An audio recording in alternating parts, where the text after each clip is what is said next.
Ég var svolítið áttavill með hvað ég ætti að velja og ég fékk einmitt að taka áhugasviðsgreiningu hjá náms- og starfsráðgjöf. Þar fann ég svarið.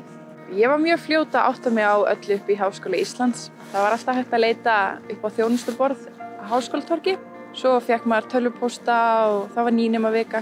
Það er bara mjög gaman að vera nemandi í Háskóla Íslands. Maður kynnist fullt af fólki sem hefur sama áhugasvið og þú. Það er alltaf gaman að fara í stúdendakjallarann og fá sér kannski franskar saman. Félagslífið er mjög skemmtilegt, alltaf nóg að gera og margir viðburðir eins og Októberfest sem mitt uppáhald. Ég er búin að eignast marga vini í Háskóla Íslands og sérstaklega í náminu sem ég er í.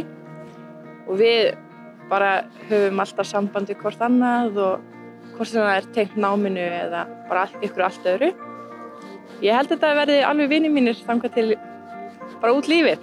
Við lærum saman og við hittumst, bara spilum saman og kennararnir eru frábærir og það er alltaf gott að leita til þeirra. Alltaf hægt að senda tölvupóst og þeir svara bara hæl. Námið er mjög góður grunnur fyrir framtíðina og veitir einmitt mjög gott starfsöryggi.